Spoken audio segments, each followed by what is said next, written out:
Bonjour, je m'appelle Julie Sarah. J'ai été adoptée en 2003 à l'âge de 6 ans d'Éthiopie. Je fais partie du coup du collectif AJR, qui est Adoption au pluriel, Justice et Réparation. Ce collectif regroupe des personnes adoptées à l'international, sous X et Kafala. Et je tiens à préciser pour commencer que le collectif est apartisan. Il ne faut pas oublier qu'un enfant n'a pas de parti politique et que nous devons, avec tous les partis politiques, travailler pour protéger ces enfants.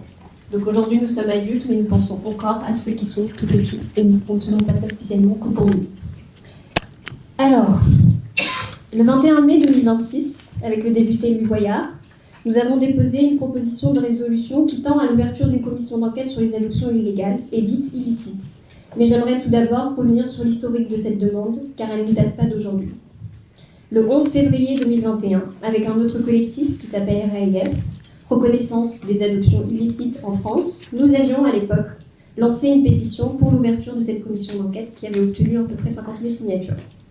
En 2022, la ministre de l'Europe et des Affaires étrangères, Madame Catherine Colonna, le garde des Sceaux, ministre de la Justice, Monsieur Éric Dupond-Moretti, et la secrétaire d'État auprès de la première ministre chargée de l'enfance, Madame Charlotte Cobel, décident de saisir l'Inspection générale des affaires étrangères, l'Inspection générale de la justice et l'Inspection générale des affaires sociales sur les pratiques illicites en matière d'adoption internationale. En 2024, les associations et collectifs de personnes adoptées sont conviés pour recevoir ce rapport de la mission d'inspection interministérielle sur les pratiques illicites dans les adoptions internationales en France. Ce rapport, que je vous invite à lire, est alarmant et présente des pratiques systémiques. Une question se pose alors. Sur 120 000 personnes adoptées à l'international, en France, combien sont concernées? Oui, les personnes adoptées sont en colère. Les associations et collectifs faisons comprendre notre mécontentement, car nous voulons cette commission d'enquête parlementaire qui permettra de faire la lumière plus précisément sur des adoptions dites illicites et illégales. Pourquoi la France ne nous l'accorde pas? Pourtant, ces dernières années, des pays voisins, comme la Suisse, les Pays-Bas, l'ont accordé aux personnes adoptées dans leur pays et ont présenté des excuses publiques. Depuis 2024, il n'est plus possible d'adopter des enfants à l'étranger aux Pays-Bas. En 2025, un pays source, la Corée du Sud, présente ses excuses et met fin à l'adoption internationale. Lors de la remise de ce rapport, je rappelle mon mécontentement à l'ancien chef de la mission d'adoption internationale, qui est relié au ministère des Affaires étrangères.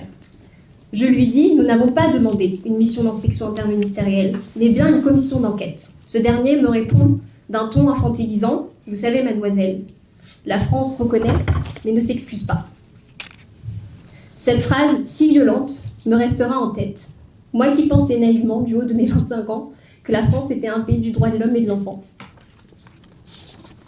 Une commission indépendante sur les adoptions illicites est tout de même recommandée, suite à ce rapport publié en mars 2024, appuyé par l'avis conjoint du CNA et du CNAOP.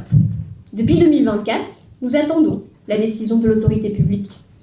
Madame Sarah El Haïry, ancienne ministre déléguée chargée de l'enfance, de la jeunesse, des familles, désormais haute commissaire à l'enfance, vous nous avez remis ce rapport. Nous attendons toujours après vous. Sa juriste, il me semble-t-il, est ici présente. Depuis 2024, quelle a été la décision de l'autorité publique? Pouvez-nous communiquer leur décision? Combien d'années devons-nous attendre face à un système d'adoption internationale défaillant, qui ne garantit pas la protection des enfants? Combien de témoignages faudra-t-il? Combien de mères biologiques vont-elles pleurer leurs enfants? Décembre dernier, après avoir retrouvé physiquement ma famille biologique en Éthiopie, surtout ma chère mère Askal, qu'on a déclarée pour morte, que j'embrasse, avec le nouveau collectif AJR, on frappe de nouveau à la porte de la mission d'adoption internationale. Et nous réclamons toujours cette commission d'enquête. Sous une pression médiatique, car oui, les personnes adoptées à l'international prennent de plus en plus la parole. Le discours n'est plus le même. Et nous, personnes adoptées, sommes plus armés. Avec mes camarades, Eyob et Nina, nous insistons sur l'omerta qui règne dans le milieu de l'adoption internationale. Après quelques heures de rendez-vous, le nouveau chef de la MAI, Yves Tessier d'Orfeuille, ici présent, prononce à son tour le mot interdit, omerta. Avec mes 2 camarades, adoptés d'Éthiopie, nous sommes surpris. Cela fait des années que nous attendons que les institutions reconnaissent cette omerta. Nous avons organisé ce colloque pour justement briser cette omerta collectivement, une bonne fois pour toutes.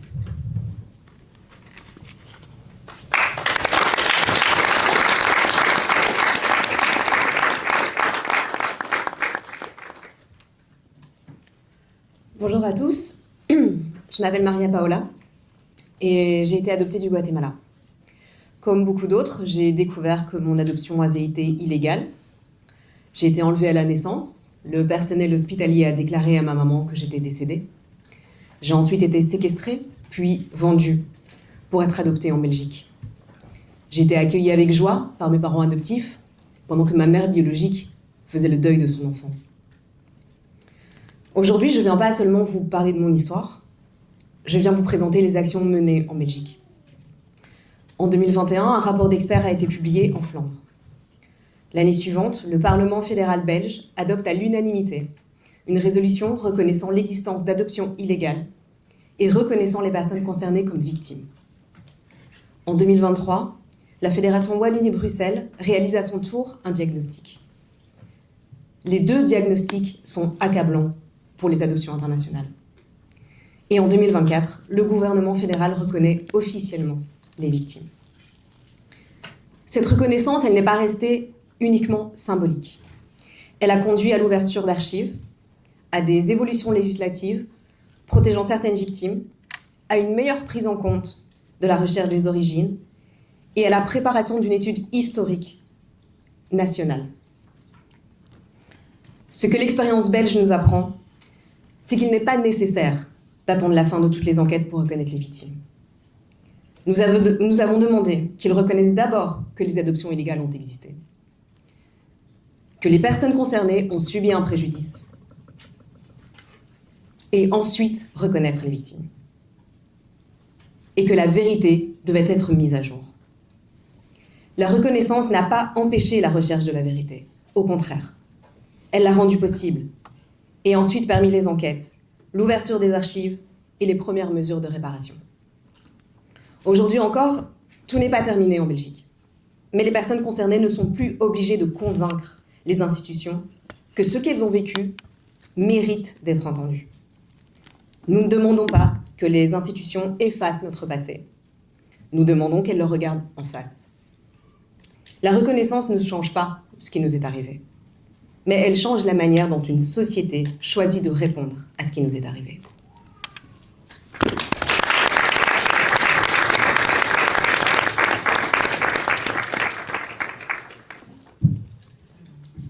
Bonjour, je suis Ose Bar. Moi, je souhaiterais apporter ici des précisions sur le coût financier et psychologique de nos adoptions et sur l'enjeu de réparation concrète, ainsi que sur des notions de droit international. Alors que nous avons été déplacés de nos pays, qu'on nous a interdit parfois de parler nos langues, qu'on a dû grandir seuls et sans diaspora pour affronter le racisme intra- et extra-familial, dans des familles plus ou moins maltraitantes, qu'on a des faussetés écrites sur nos états civils, il nous en aura fallu de la force pour être fiers de qui nous sommes et tout simplement rester en vie. Je parle de fausseté, puisque lorsque vient le jugement d'adoption plénière, il est bien inscrit sur nos actes de naissance que nous sommes nés de nos adoptants, ce qui constitue clairement déjà une atteinte au droit à l'origine et une falsification de nos histoires. D'ailleurs, je rappelle que l'adoption plénière rompt la filiation biologique, ce qui soulève là un autre problème de droit international. Exemple, en Éthiopie, seule l'adoption simple est autorisée, donc sans rupture de filiation. Les adoptions plénières françaises cassent donc le droit éthiopien. Elles ont été prononcées après notre arrivée sur le territoire français, et cela constitue une violation du principe de subsidiarité de l'État éthiopien.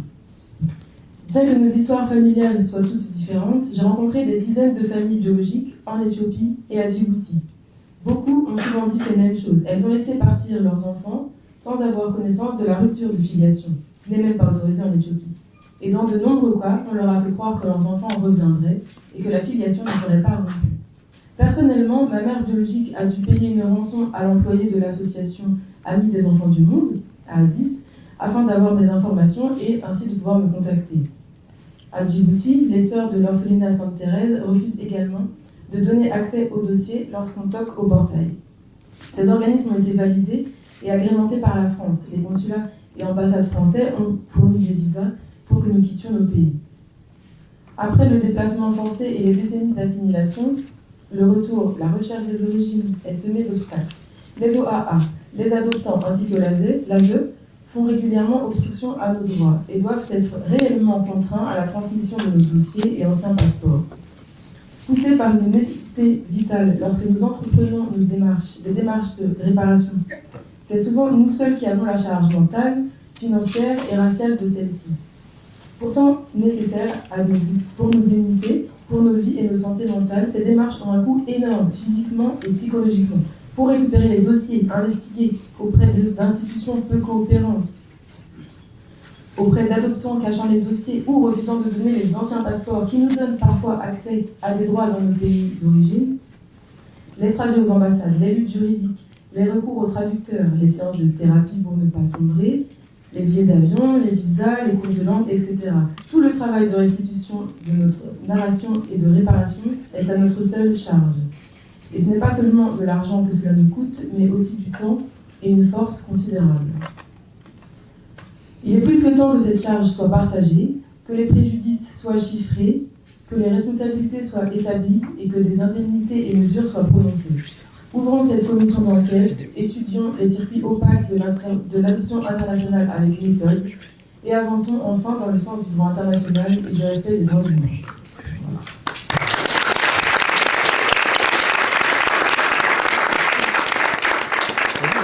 On n'est pas pressé. Marie-Céla, interviewée le 2 septembre 2025. Ma mère n'a jamais voulu m'abandonner. Elle avait des cicatrices sur les genoux parce que tous les soirs, elle priait Dieu pour me retrouver. Tokyo, interviewée le 20 octobre 2025. Ces gens tombent sur nous. Ils nous trouvent adorables. La directrice de l'orphelinat leur dit que nous ne sommes pas adoptables, que nous avons des parents et qu'ils reviendront après la guerre. Puis un jour, on nous explique qu'on va aller vivre chez eux, pour toujours. Kaina, interviewée le 8 avril 2026. Ma mère a essayé de me retrouver. Elle a demandé autour d'elle de constituer une somme d'argent pour pouvoir me racheter. On lui a interdit de me racheter. Mon adoption plénière a été reconnue alors qu'il n'existait aucun consentement libre et éclairé de ma mère biologique. Ces phrases proviennent de témoignages parus sur Adopté Média depuis sa création en février 2025. 1 an et demi d'existence, une soixantaine d'adoptés interviewés et l'émergence d'une réalité accablante, celle d'un système qui a permis à ces adoptions dysfonctionnelles de se produire en masse. Je suis Claire Pian, fondatrice du média Adopté, moi-même née sous X en France, et je me demande combien de victimes n'ai-je pas encore reçues? Combien de mères ont cherché un enfant sans jamais le retrouver? Combien de vérités restent encore dissimulées? Si j'ai décidé de rejoindre le collectif Agir, c'est parce que mes observations en tant que porte-voix des adoptés accréditent incontestablement leurs revendications. Je crois que ce système qu'on dénonce a permis, facilité ou ignoré des séparations injustifiées, des consentements viciés, des falsifications d'identité, des recherches d'origine rendues impossibles et parfois des adoptions qui n'auraient jamais dû avoir lieu. Au-delà des atteintes aux droits, ces séparations forcées ou irrégulières laissent des traces profondes sur la santé mentale des personnes adoptées. Et là encore, c'est flagrant. Devant la caméra, combien sont venus faire état de dépression, d'anxiété, de troubles de l'attachement, de conduite addictive, d'idées suicidaires, ou encore d'un sentiment persistant de déracinement et de perte identitaire.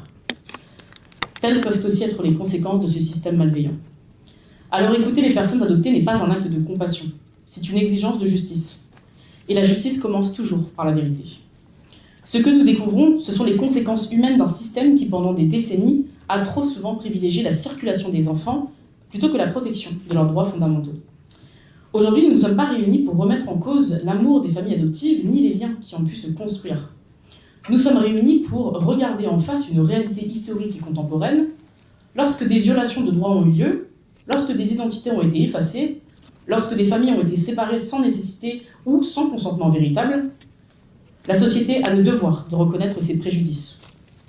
Et j'ai aussi un message à faire passer d'Inès Chatin, née en France et adoptée via l'œuvre privée La famille adoptive française. Elle est autrice du livre Les hommes de la rue du Bac. Elle a porté plainte en décembre 2023 pour adoption illégale et soupçon de trafic d'enfants. Elle est loin d'être la seule victime. Nous portons également sa parole et celle de ces personnes adoptées illégalement ou illicitement depuis notre territoire.